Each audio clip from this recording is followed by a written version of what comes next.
अब हम लोग ये हिमालय की जिक्र कर रहे थे, अब हम लोग प्रायद्वीपीय अपवाह तंत्र के विषय में जिक्र करेंगे, अध्ययन करेंगे। तो महाद्वीपीय अपवाह तंत्र जो है वो हिमालय अपवाह तंत्र से अधिक पुरानी, क्योंकि हम जानते हैं कि हिमालय का जो पर्वत है नवीन पर्वत है, यंग फोल्डेड माउंटेन, नवीन बलित पर्वत है जो हिमालय का पहाड़ है। लेकिन जो यहाँ प्रायद्वीपीय ये काफी पुरानी है, जैसा कि हमने पहले ही बताया आपको, गोंडवाना लैंड था ये। तो ये व्यापक पैमाने पर वर्गीकृत उथले घाटियों और नदियों में ये परिपक्वता ये काफी दृढ़ हो चुका है। तो इसकी नदियां भी, तो इसमें पश्चिमी तट के करीब पश्चिमी घाट के में प्रमुख प्रायद्वीपीय नदियों के बीच जल विभाजक का काम करता है। जैसे कि हमने बताया जल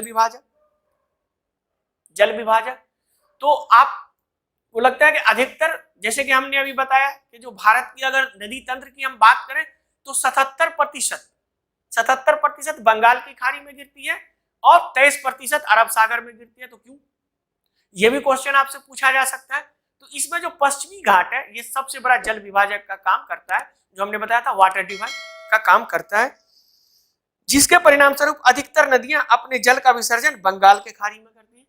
तो अधिकतर नदियां बंगाल की खाड़ी में क्यों जल विसर्जन करती है, इस तरह का भी क्वेश्चन आपसे पूछा जा सकता है। इसलिए करती है क्योंकि वेस्टर्न घाट जो है, पश्चिमी घाट जो है वो आपको ये जल विभाजक का काम करता है, जिसके कारण बंगाल की और अरब सागर में कुछ छोटी नदियां ही मिलती है, या समझिए बहुत छोटी नदियां या नाले के। तो ये आगे हम और प्रायद्वीपीय नदियों के बारे में ये देखिए, ये हमारा प्रायद्वीपीय नदी सिस्टम है। तो यहाँ देखिए चूंकि ये खड्ड है तो ये तापी और नर्मदा, ये यहाँ अरब सागर, बाकी जितनी भी बड़ी नदियां आप देखिए यहाँ उद्गम हुआ, और अरब सागर तो इससे काफी नजदीक है, बंगाल की खाड़ी कितना दूर है। लेकिन ये जो वेस्टर्न घाट है ये बहुत बड़ा जल विभाजक का काम कर रहा है, जल विभाजक का काम कर रहा है। तो ये जल विभाजक का काम करता है, तो जो भी इधर से नदियां निकलती है ये फिर फाइनली बंगाल की खाड़ी में। दूसरा जो है, जो भारत का प्रायद्वीप का बनावट है वो पूरब की ओर ढलान है इसका। तो जब पूरब की ओर ढलान है तो ये बंगाल के खाड़ी में ये सारी नदियां आपको मिलती है, गिरती है। तो इसमें जो हम लोग पढ़ेंगे महानदी सिस्टम है, नर्मदा है, तापी है, गोदावरी है, कृष्णा है, कावेरी है। तो इन सब नदियों का हम लोग एक एक करके इन नदी तंत्रों के बारे में चर्चा करेंगे।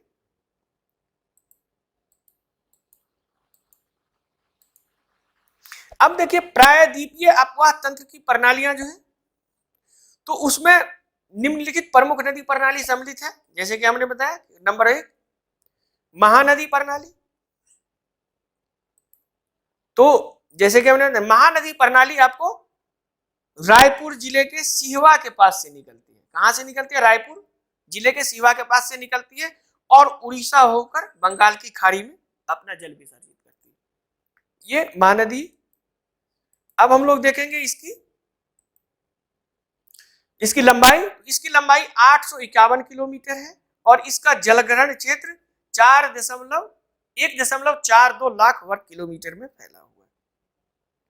इस नदी का अपवाह द्रोणी, यानी इस नदी का जो अपवाह द्रोणी है, जो ड्रेनेज बेसिन है, उसका 53% मध्य प्रदेश में, यानी इसमें मध्य प्रदेश में आप ये मान के चलिए एमपी प्लस छत्तीसगढ़, ये चूंकि एनसीईआरटी का है और ये आप जानते हैं कि डेटा जो अपडेट होने में अभी टाइम लगता है, जबकि 47% उड़ीसा में इसका जल विसर्जित होता है।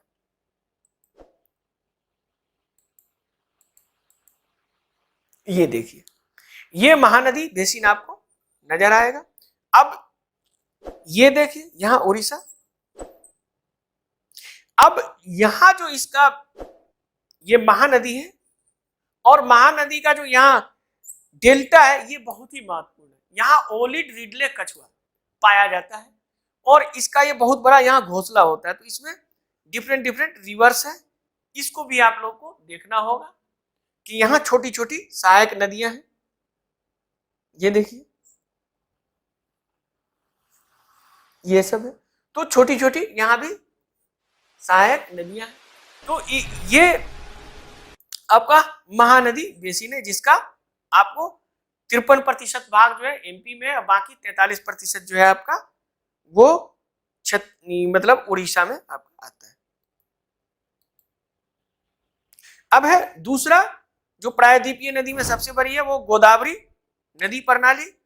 और ये गोदावरी जैसे कि हमने बताया ये प्रायद्वीप की सबसे बड़ी नदी प्रणाली, यानी प्रायद्वीपीय भारत की सबसे बड़ी नदी प्रणाली का अगर हम उल्लेख करेंगे तो वो है आपको गोदावरी। इसको दक्षिण का गंगा भी कहते हैं। कभी कभी ये भी पूछा जा सकता है, जो शॉर्ट एग्जाम में आपको पूछा जाता है कि दक्षिण के गंगा नाम से मशहूर कौन सी नदी है, कावेरी, कृष्णा, गोदावरी, इस तरह से, तो ये गोदावरी होगा आपका इसका आंसर। इसका उद्गम स्थल कहाँ है? महाराष्ट्र के पास नासिक जिले में है और यह भी बंगाल के खाड़ी में अपने जल को विसर्जित करती है।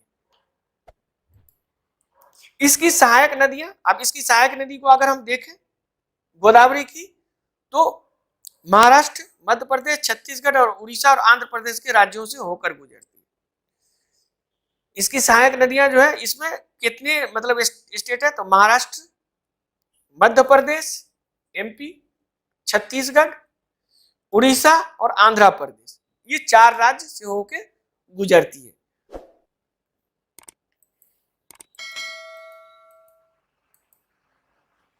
ये आपको 1465 किलोमीटर लंबा है और 3.13 मतलब 3.13 लाख वर्ग किलोमीटर इसका जलग्रहण क्षेत्र है। यह महाराष्ट्र में 49%, छत्तीसगढ़ एवं मध्य प्रदेश में 20% और शेष जो बच जाता है वो आपको आंध्र प्रदेश में, शेष आंध्र प्रदेश में। अब इसकी सहायक नदी जैसे कि हमने बताया था, तो सहायक नदी कौन कौन सा है आपको? पेनगंगा, इंद्रावती, प्राणहिता, मंजारा इसकी प्रमुख सहायक नदियों में से। तो प्रमुख सहायक नदी आपको रखे पेनगंगा, इंद्रावती, प्राणहिता, मंजारा, ये 4 इसकी प्रमुख सहायक नदी है, ये आपको ध्यान में रखने की जरूरत है।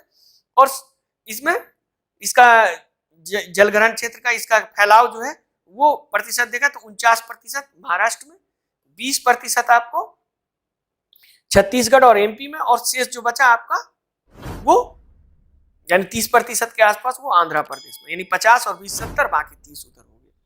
और इसकी प्रमुख, तो इसको मैप पे हम लोग देख लें कि पेनगंगा कहाँ है, इंद्रावती कहाँ है, प्राणहिता कहाँ है, मंजरा कहाँ है, जो इसका 4 मेन सहायक नदियां हैं। तो चलिए आगे चलते हैं। ये देखिए, अब ये देखिए इसकी जो प्रमुख सहायक नदियां में से है,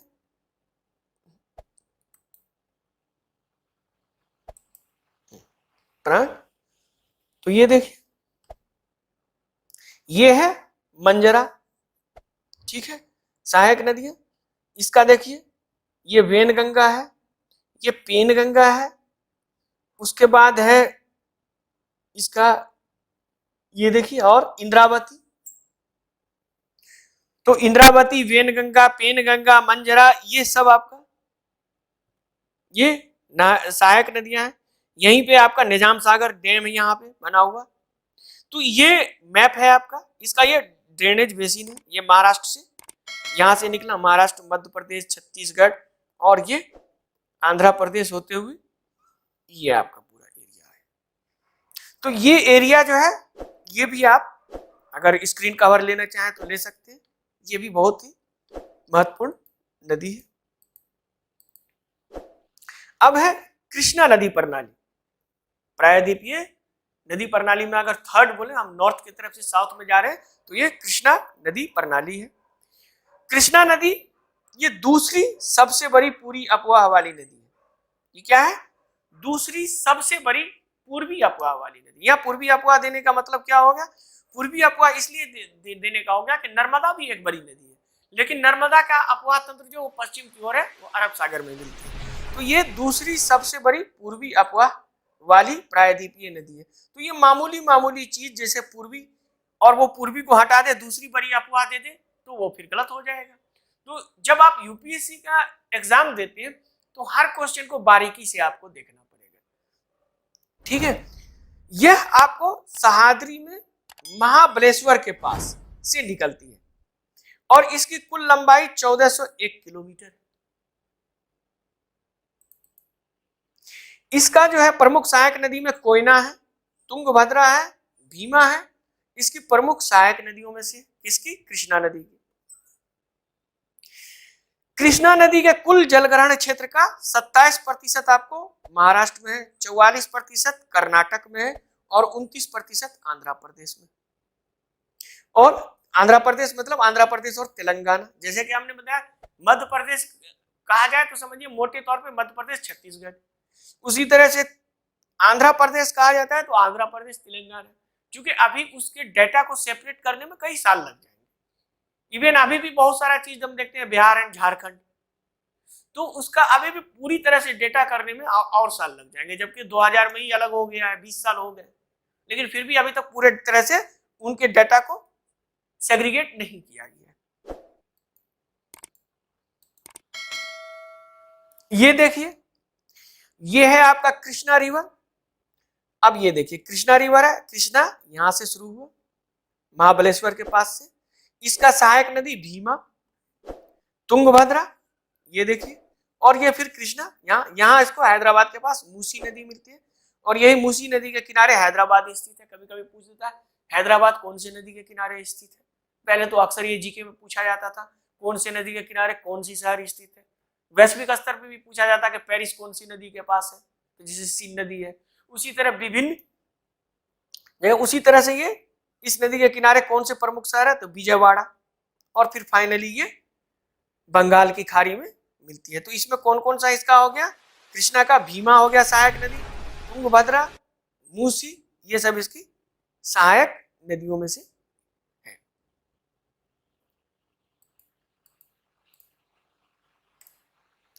अब हम लोग देखेंगे कावेरी नदी प्रणाली, चौथी जो प्रायद्वीपीय प्रणाली में है, कावेरी नदी प्रणाली।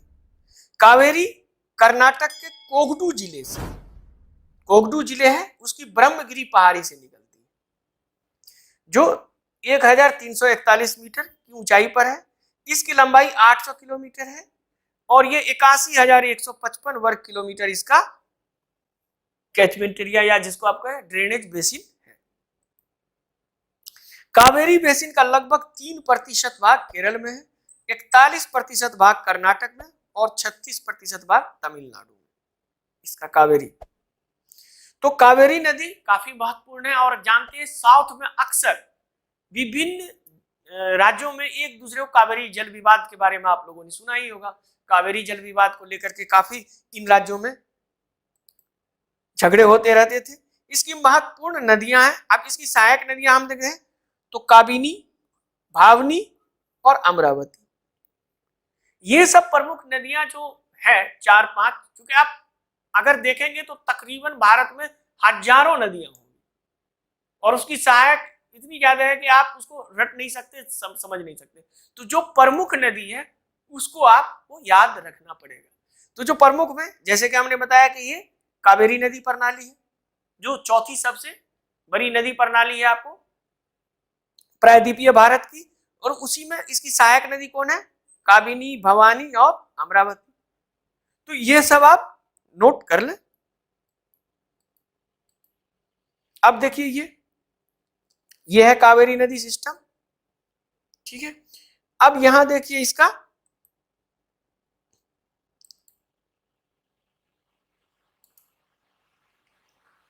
ये है आपका, ये यहां से कर्नाटक के पास से निकलती है,